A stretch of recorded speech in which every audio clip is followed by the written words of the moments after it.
The New York Jets have a new dynamic duo, and their names are Aaron Glenn and Darren Mougey.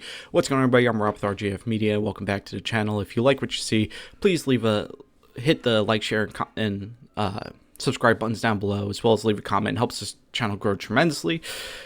What a wild week's been for New York Jets football with Aaron Glenn being named the head coach for the New York Jets back on Tuesday.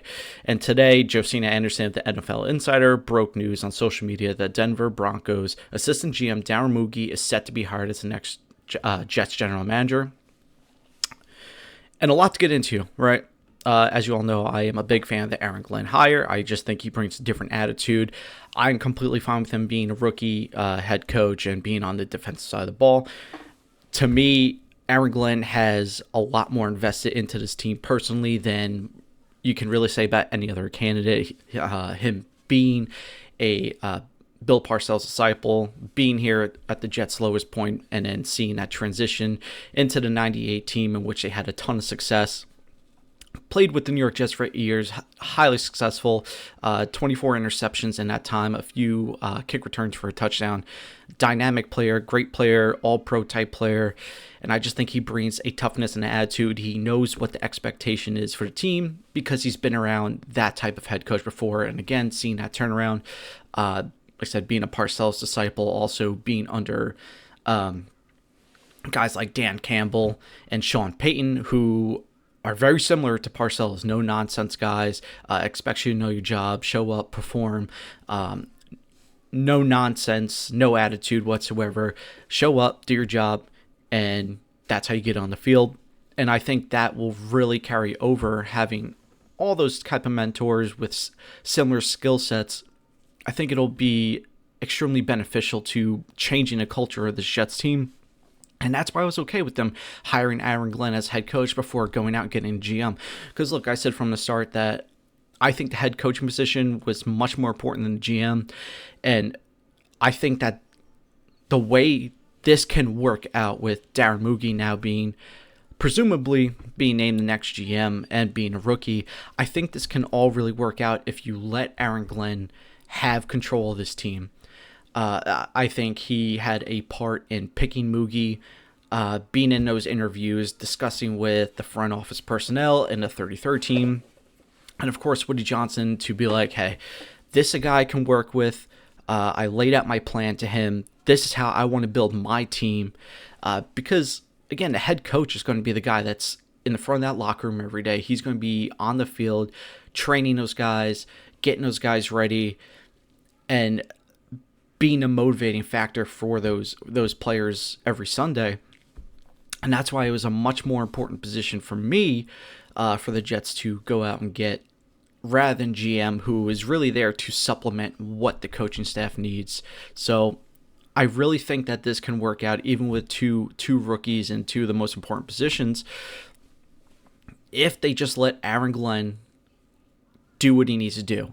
If Aaron Glenn goes up to Mougey and says, hey, I need such and such player, Mougey makes that happen. Now, to transition over to Darren Mougey, a young guy, but with a lot of experience, only 39 years old, spent his entire career with the Denver Broncos and worked his way up, did the right thing, He started with the Broncos 2012 up until present day, meaning today. And in that time, Mougey served as a scouting intern, personal and scouting assistant, college and pro personnel scout, area scout, assistant director of college scouting, director of player personnel, and most recently, obviously, was the assistant GM for the Denver Broncos. So, look, like I said, even though he's a young guy, it seems on paper, at least, that he came up the right way, really contributing to every aspect of the front office. But look, here's the other thing, right? Any of these GMs, we have no idea what they are. You can even see the same for Dimitroff, even though he had experience as a general manager for the Atlanta Falcons. We don't know because, to be quite honest, the Jets are a completely different animal. We've been completely irrelevant for the past 14 years. Just setback after setback after setback, seemingly can't get anything right, meddling owner, and just a ton of pressure that really isn't anywhere else in the league. sure, you can look at other teams, like, for instance, like Jacksonville Jaguars. Before their turnaround, there wasn't a whole lot of pressure because they were the Jaguars. But when you have the media capital of the world with all their eyes on you, and you have the owner, and you have the fan base, and you have everything else that comes with being in New York, it's just a different animal. So to be quite honest, we have no idea how any of these candidates really would have worked out. So I'm okay with the GM being a first-time GM. Like I said, as long as Aaron, this has to be Aaron Glenn's show, right? He needs to make that personnel decision. You can't have guys in the front office, butting in, making these decisions when Aaron Glenn's going to be the one that's, again, in front of these guys every single day, getting these guys ready. He needs to have his vision, and he needs to have his players to execute that vision. But really now, what this pivots to is, okay, so what's Aaron Glenn's staff going to look like? His OC and his DC. For DC, we're starting to hear rumors like Steve Wilks, who I think would be an excellent candidate. Steve Wilks has been in this league for a long time, has had head coaching experience, hasn't had a ton of success, but then you look at the positions he was in while being head coach, didn't have great personnel around him, didn't have a whole lot of stability. So, I mean, you can kind of give and take with that, but at least has that experience especially on the defensive side of the ball, which is Aaron Glenn's specialty. So he can kind of leave that alone and trust Steve Wilks.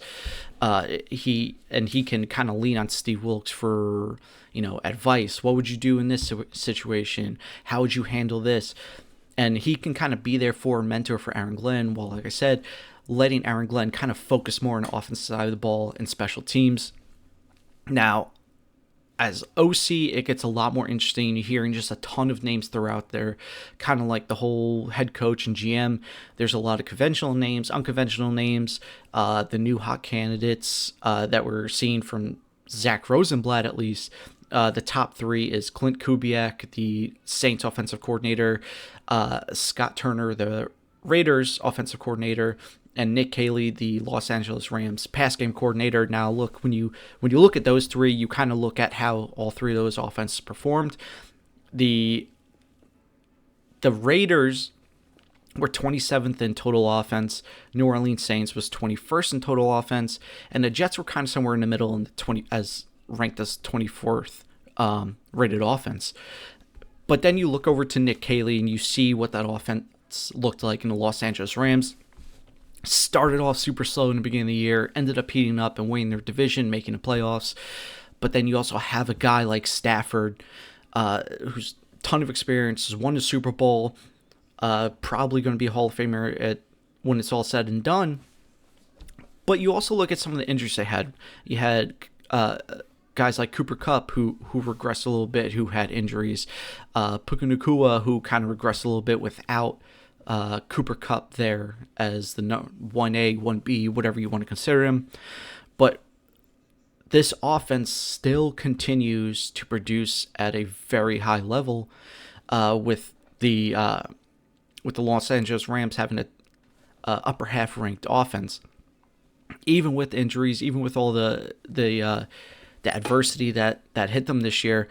It also helps that you have a guy like Sean McVay, one of the better offensive minds of football, one of the better head coaches in football, to really lead that charge for the offense.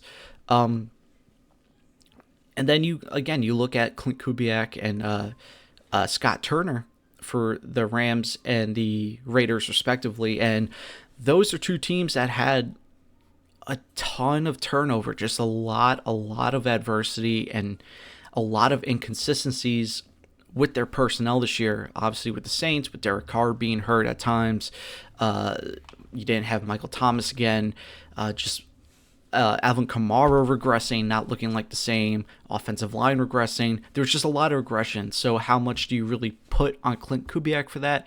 How much do you just put on just the organization itself, kind of taking a step back, regressing? Scott Turner, same thing. There was a carousel in with the Raiders this year at quarterback. You had Aiden O'Connell. You had you had Ritter, you had Gardner Minshew, all making starts this year. So just a lot of turnover, a lot of consistency on the offensive side of the ball there. So how much of that do you really put on Clint Kubiak? Scott Turner. How much do you put on just, again, the team kind of fumbling a little bit this year and just regressing and kind of taking a step back? Although you did have guys like Brock Bowers who set records everywhere. So those are kind of the three big names that are out there right now, according to Zach Rosenblatt and others. But there are a couple names that are kind of being thrown around. These are the more unconventional ones, which one of them I'm really kind of excited about.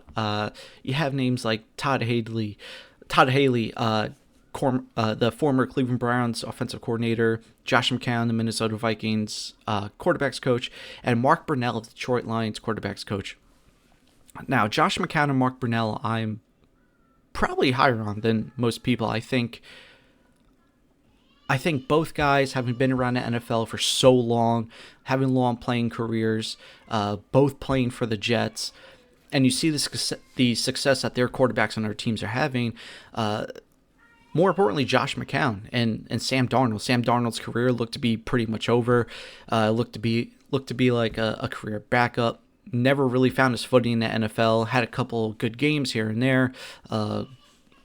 Couple flashes in the pan, but that's really all I could say. But then you look at him this year, over 30 touchdowns, 4,000 yards. Looked like an all-pro type of receiver. And I think a lot of that has to be because of Josh McCown and what he has been able to do, the knowledge he's been able to bring to that quarterback room from his playing days, all the different defenses he's seen, all the offenses he's been part of.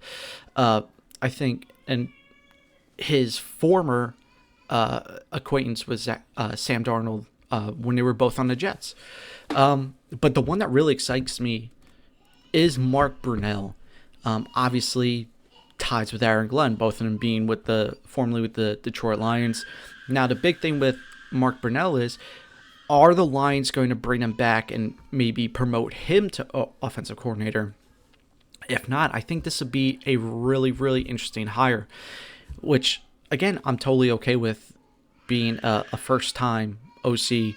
I said, as long as Aaron Glenn really gets to run that show, I think, and front office personnel, Woody, and all of them stays out, I think it'd be really successful. Mark Brunell started his career with the Jaguars, ended his career, funny enough, with the Jets, with his last season being, I believe, in 2008. Very successful career, borderline Hall of Famer, you could say, but funny enough, I was a big Mark Brunell fan when he was actually with the Jaguars, had his jersey and everything, so that's pretty funny. But, so those are just kind of the names that are being thrown out there for offensive coordinator. Again, this is a very extensive search headed by the 33rd team, but now really this is about Aaron Glenn getting his guys to lead this team, leading different sides of the ball. And then Darren Mougey kind of be like, okay, what do you need? I'll get it for you. I'll do what I can to get it for you. And that is really why, again, this has to be Aaron Glenn's show. He's the head coach. He's heading up all of this stuff. He's on the field every day, in the locker room every day with those guys. He's the one that needs to have the loudest voice in that room. He played the game at a high level. He coached the game at a high level. Let him do what he needs to do. But that's all I got for today. Really interesting. Again, the Jets get their dynamic duo in Darren Mougey, which, although has not been totally confirmed, seems like he's going to be the next GM for the New York Jets. And then Aaron Glenn's set to make his introduction speech Monday at 1, I believe. I'm excited to see that. I'm excited to hear if he takes anything from Dan Campbell's introduction speech, see what that sounds like. But, again, leave a comment down below. What do you think? Who do you want as OC, DC? Do you like the Mougey rumors? Do you not? Who would you rather see? Like, share, subscribe. And until then, let's go Jets.